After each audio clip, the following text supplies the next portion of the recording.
Silence. That was the worst part of it. Alone in a sea of stained sand she sat, clutching a symbol of the god of life, eyes closed tight as she murmured a prayer for those she was too late to save. Bringer of life, daughter of dark, take care of the living remnants of these people. Watch over their families and guide them to safety.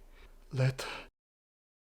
She stopped, the symbol shaking gently in the warm breeze of Honorin, the coppery odour of the blood surrounding her, invading her senses.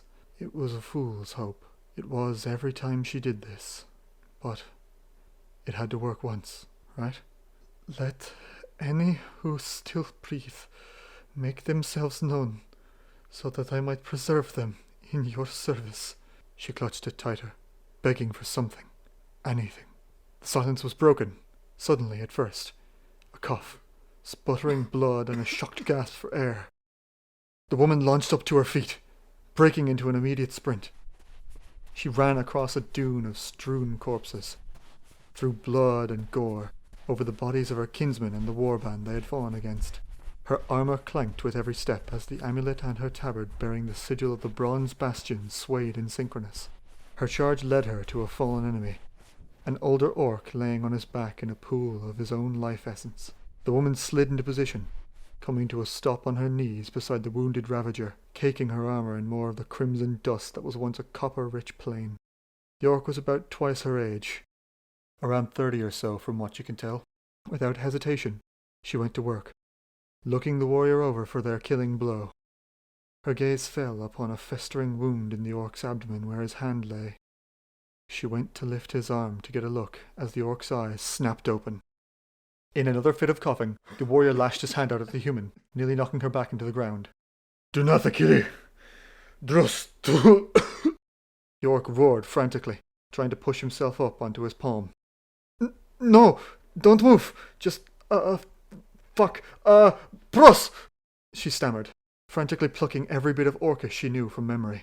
She had just said, hello. "Pros?" The warrior stopped, looking at the woman with confusion.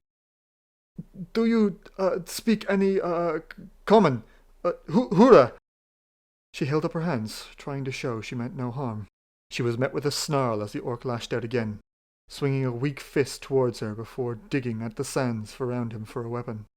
In a panic, the woman grabbed his wrist, twisting his arm around and causing him to grunt in pain. She applied a little more pressure and summoned the courage to shout. "I'm trying to help you here! Stop! Gore!" she ordered, struggling to remain firm with her patient. "Nazgir," he muttered back through clenched teeth. She didn't know what it meant, but she knew it was an insult. "Common! Hura!" she asked again, slowly releasing him, pushing him back into the ground. "Little bit," he responded, gruff and deep like rolling thunder. She breathed a sigh of relief, putting her holy symbol on and letting the necklace rest in the center of her chest. "I need you to keep talking, all right? Talking?" She gave him a soft but anxious smile as she closed her eyes, calling upon her god and their divine magics to do their holy work. "Talking," he huffed. She brought her hands together, her body shimmering with an aura of divine radiance. "Let your wounds be healed. Life's gift will not be wasted this day," she exclaimed, thrusting her hands outwards towards the orc's injury. While she expected the usual pulse of calming light, nothing came. The orc's wound was not cured. "What? No, that can't be." Her breath grew shallow, chest heaving as she yanked her gauntlets off, tossing them to the side and bringing her hands together again. "Let your wounds be healed. Life's gift will not be wasted this day." She thrust her hands out again, once more.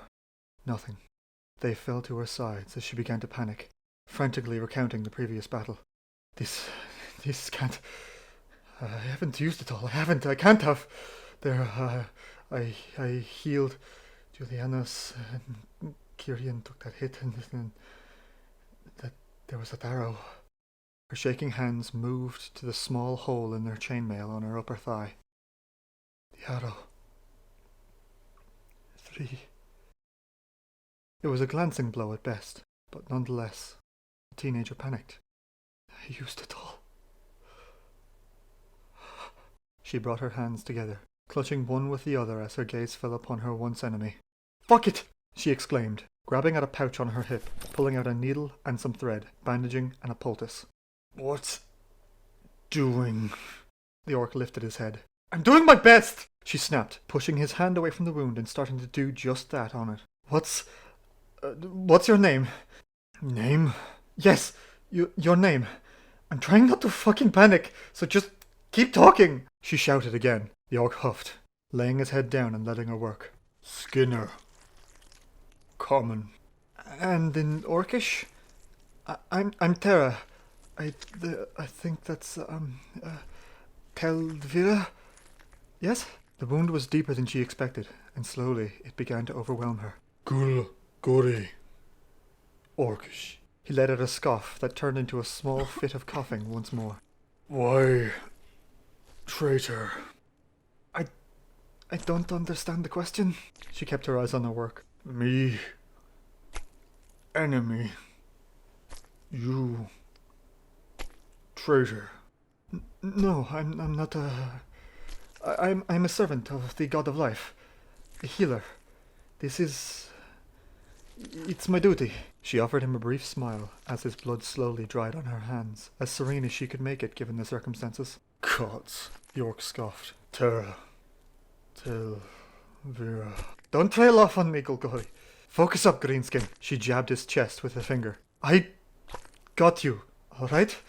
Just... fuck, what do you like to do?" "Dumb." "Hurry up and answer. If you say fighting, it won't be pretty, I promise you." She needed it more for her own nerves than anything else. "Survive. No time for need. All need of tribe. Lost. Tribe need home. Home need land. Land need war." Skinner closed his eyes and took in a deep breath, letting it out slowly. "Oh, I'm sorry I asked. Family. Tell me about your family. Do you have kids? Were they with you?" Tara cast a quick, nervous glance around the battlefield. "Son. Zogrosh. Camp. Wanted glory. Wanted son. Chief. Wanted teach. Zogrosh." "Don't talk like that. You're going to be fine, you hear me? You'll teach him. You hear me?" Tara's breath grew shallow, and her hands unsteady as the reality of the situation began to dawn on her. "Tara." The orc's hand rested on her forearm, weighing only a fraction of what it should. "Stop it! Aren't you people supposed to be hard to kill or something?" Her voice got shrill as the panic set in. "Tell Vera." "What?" She snapped at him, finally looking him in the eyes and seeing the light fade. "Gul'gori?" The orc's hand fell from hers, and the healer let out a haggard sigh of defeat. She bit back her emotions, lowering herself down to rest her forehead on gul'gori's chest to give him a respectful send-off. "I'm sorry. The daughter of Dark will carry you now. Honor and glory. Blood and bronze. Rest now, warrior. Rest," she whispered quietly, lifting herself back up onto her knees and wiping the tears from her eyes, smearing some of the warrior's blood on her cheeks without thinking. Slowly, she rose to her feet, taking another deep breath. Tara's eyes moved to her gauntlets, still waiting, sunken into the tin and copper-filled sand next to a drying puddle of ichor. Nearby, a sharp clang struck out as something made contact with metal. Tara's head darted towards its direction to see a charging warrior moments away from striking. In a panic, she grabbed the thick leather sheath on her hip rather than the hilt of the blade within, raising up the weapon to deflect the oncoming orc's wild swing. The crude weapon struck the leather, cutting a jagged slice into it. The human was knocked back, almost stumbling over a corpse just as the orc had done in his own approach. She got a good look at him. He was relatively clean and had an apparent lack of blood or wounds. He looked younger than any orc she'd seen, closer to her age, perhaps a little older. He wasn't part of the battle, that much was clear. Stop! We don't need to fight, Tara pleaded, taking the pause to remove the sheath from her waist so she could hold the weapon up properly, still not removing the blade from within it. The warrior didn't respond, and charged forward with another violent swing, accompanied by a furious roar that shook the woman to her core.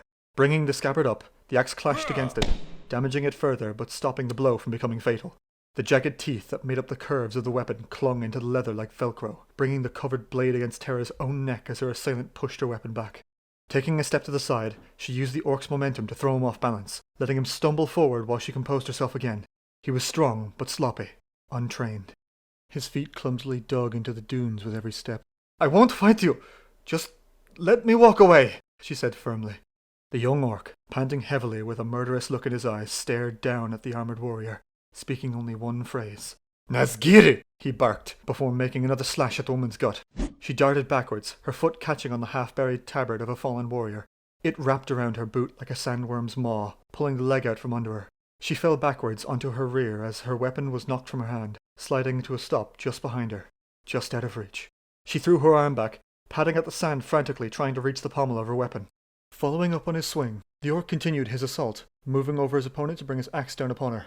As he raised the weapon up to strike, a frantic kick from the woman's free leg as she lashed out struck him in the gut, making him recoil and giving Tara a few more seconds to move. She pushed herself back along the dune with her elbow, to let her grasping arm get that much closer to her blade. The warrior came again. In the moments Tara had before her doom, her flailing hand met with metal. At last, she gripped the hilt of her sword, bringing it between her enemy and herself as the orc pounced forwards. The warrior sank onto the blade as it plunged through his ribcage, his misplaced foot having sunk too far into the dune.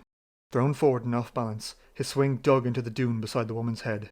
Tara's eyes widened as the bronze of the blade caught her eye. As the orc let out a sputtered cough of blood onto Tara's face, her head snapped around to look behind her. Wedged under the arm of a fallen warrior was the sheath of her blade, the torn leather caught in the intricacies of his tunic. In shock, she released the blade, the orc falling lifelessly to the ground beside her. Tara crawled backwards frantically, panting and shaking. In a wave of despair, she let out a shrieking scream of horror. Without thinking, she scrambled forward, rolling the attacker onto his back and frantically attempting to repair the wound. Despite the orc's lack of response to any of her actions, she worked just as she did on her previous patient, going so far as to wrap the bandages around the blade sticking out of his chest. When she was finished, she came out of her haze, her patient long dead and her whole body speckled with blood. A long, shaken breath escaped her lips before she collapsed forward, throwing herself onto the corpse as she broke down, sobbing uncontrollably with eyes tightly shut. Even then, the last light leaving the young man's eyes were already burned into her memory, her first kill, flashing into view every time she tried to hide from it. You're all right. You have to be all right, she pleaded with the man, clutching him tightly. Please be all right. Her voice shrank from a shriek to a whisper. Oh gods, I'm so sorry, she cried into his chest. I didn't mean to. I'm so fucking sorry. I'm fucking sorry. I'm sorry. Sorry! Her eyes flickered open, blinking a few times as she was pulled back to the present. Tara! The voice called to her again. She turned her head, her tired eyes meeting with those of a well-dressed satyr.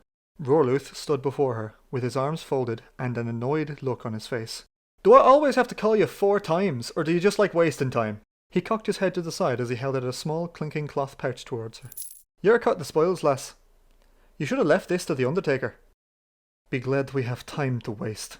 Next time, you can go in first. She snatched the pouch with her free hand. The two gave each other a mutual nod of respect, as both stood their ground, before Rorluth went back inside to aid the rest of the group as they cleaned up the mess of the recent fight. Tara looked at the ground with her usual scowl, and pulled the shovel she was holding out of the dirt with disdain. Taking a moment to examine the burial site she had just finished, her grumpy gaze moved to her grave-digging companion. The creature of copper and metal cocked his silent, expressionless head to the side, holding their shovel in one hand and a slab of slate in the other.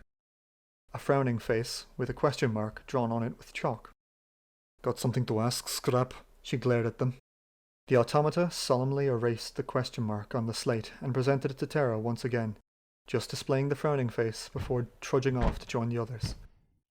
Once alone, the doctor stabbed her shovel into the dirt again with a heavy sigh, taking a moment to collect herself.